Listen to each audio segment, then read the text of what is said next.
review. Um,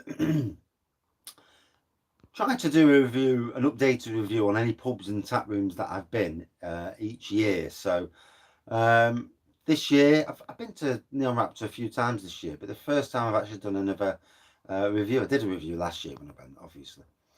So last weekend we went down. It was the sixth birthday weekend for the Neon Raptor themselves. And Neon Raptor in this last year have exploded. Wow. Collaborations with breweries up and down the country and abroad. Varvar, Emperor's Brewery. The list is staggeringly good. Did you get that? But yeah, cracking um, amount of cola. And obviously, Nottingham Craft Beer Festival is held in that location. So for um, for Neon Raptor, it's just been an absolutely stunning time. So we went down last weekend. I had a neon lager. That was nice. A bit of a flavoured lager, craft lager. And certainly a better craft lager than some of the craft lagers. I've had some craft lagers and they've been a bit hit and miss. If you're going to do a lager, it's got to be better than the standard stuff, should we call it, that you get in supermarkets. And it's got to deliver. It's got to be that bridge between lager and pale ales and golden ales, which people enter beer into from lager, generally at least. Not everyone. Some people drink everything. Doesn't really matter what they're drinking. After that, I had the old sixth birthday beers, Yabba, the Imperial Stout, honeycomb and was it almond? At 14%, I think it was. Was it 12? I'm sure it was 14. But tasted absolutely divine. Bloody hell, I could drink that by the gallon, the amount of pints. Next up was Dabba. Dabba. I had a drink of that. And that was their dipper at 8%. Tropical flavours and all that. And the fourth one rather, that I had was was Dew. And that was their dark fruited sour beer. And if there's something for me that Neon Raptor do and do bloody well, is these Imperial Stouts and the sours. I absolutely love them. I mean, obviously, they're going to make a lot of beers. Not everybody drinks those beers. So you've got to have a range of beers to suit tastes. Which is why in the tap room, if you've never been down or you haven't been down for a while, the landlord, bar manager, whatever he calls himself, I'm not sure what he calls himself, tap room manager, yeah, is Dave, and he's an absolute legend. He goes by Craft Beer Basic on YouTube as a beer reviewer, and he's funny as hell, and he's got a really good personality. I absolutely think that him being there was if you're going to put somebody in as your manager, then somebody like this guy sells your tap room. So well mannered, really approachable, big guy, but yeah, really approachable, and a nice person who's got an opinion, and but a good opinion, and that's what you need. Um, So yeah, 12 different beers on the bar. It's an ever-changing list of beers. It's all on keg. They don't do craft, not craft. They don't do cask in there. Would they do cask in the future?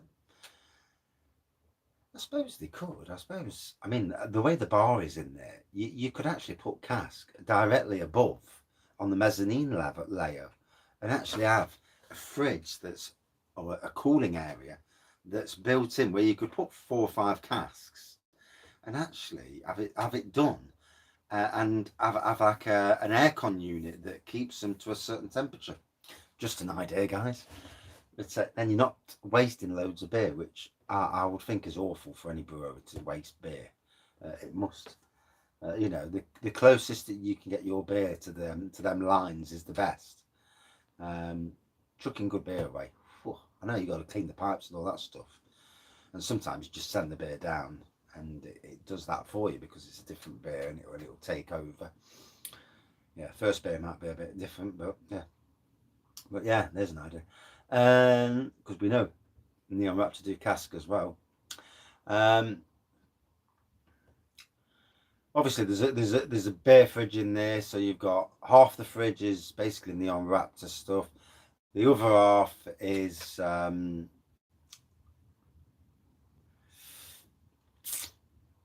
like American beers, share beers, and that. So basically, because Neon Raptor also own Suds and Soda in Derby, so like Nottingham and Derby, both, you know.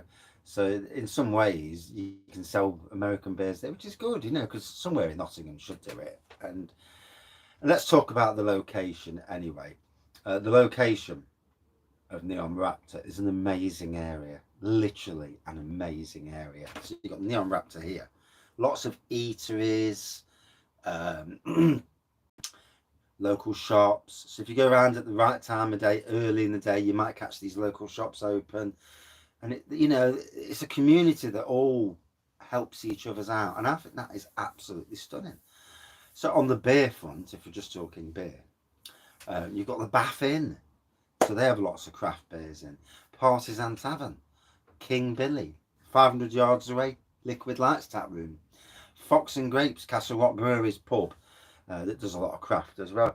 So literally in one area, with a walk of about 3-4 minutes, you've got an evening, in fact more than one evening, but you know, and it's the centre for me of Nottingham's craft beer scene. And literally 10 minutes walk the other way, you've got Hockley in the Lace Market area, which is full of absolutely stunning craft beer pubs. And Nottingham is absolutely amazing. And as I always say, in them sort of pubs, you don't get certain elements. You'll always get somebody who's had a drink too much, and you know, there's always that chance. But 99% out of 100, you're not. And you know, you get a good night and good people talking about beer. Everyone joins in, and you'd be surprised. People you've never spoke to before. You know, beer is universal. It's yeah. Someone says, "Well, what are you drinking there, mate?" And you know, and it just goes on and on. I mean, I actually did 4 reviews from down there as well. So, yeah. So that was good. And I met Tom, one of the owners of Neon Raptor. Comes across as a really top guy as well. And I mean, like most brewery owners, they'd love to, you know, have a mega brewery and all that. But money is key, isn't it? You know, you got to pay the wages and the bills. So yeah, the seating inside, certainly for autumn and winter months, seating outside for the rest of the year, spring, summer, and parts of autumn when it's not freezing. In the summer months, it's probably better off to sit outside because it can get a bit warm in that room. And you also get to see the brewery as well. So the brewery's latched on for however long it's going to be latched on. I presume at some stage they'll split the brewery from the tap room and just make a bigger tap room. I still think that a pilot kit in the tap room would be an amazing idea. To have a pilot kit, literally something that does like 130 litres or whatever you do, you know, whatever it is, and have that in the tap room to brew some stuff, little collaborations with, you know, whatever. And yeah, that would be interesting in the scheme of things going forward, obviously. So, as I've said, fantastic place, a must visit location. If you're coming to Nottingham, a must visit location. Pubs around it, amazing pubs around it. It is a beacon. And Neon Raptor, because of their collaborations with the likes of Vault City and all these Overtone, all these others, people, it brings it. Collaborations are great. What collaborations do? You may have heard of Neon Raptor, you may have heard of breweries, but when they collaborate with another, it's like, oh, who's this then? It's Neon Raptor. Oh, I'm going down to Nottingham. Oh, I might just pop into Nottingham and see what it's like. And all these things, they all help you. Word of mouth is absolutely amazing, and that's what they're doing for themselves, but also for the local beer scene is amazing. And the tap room is part of that. You know, it's an amazing venue. Anyway, I should be going again at some stage, but yeah, must visit tap room. Cheers up.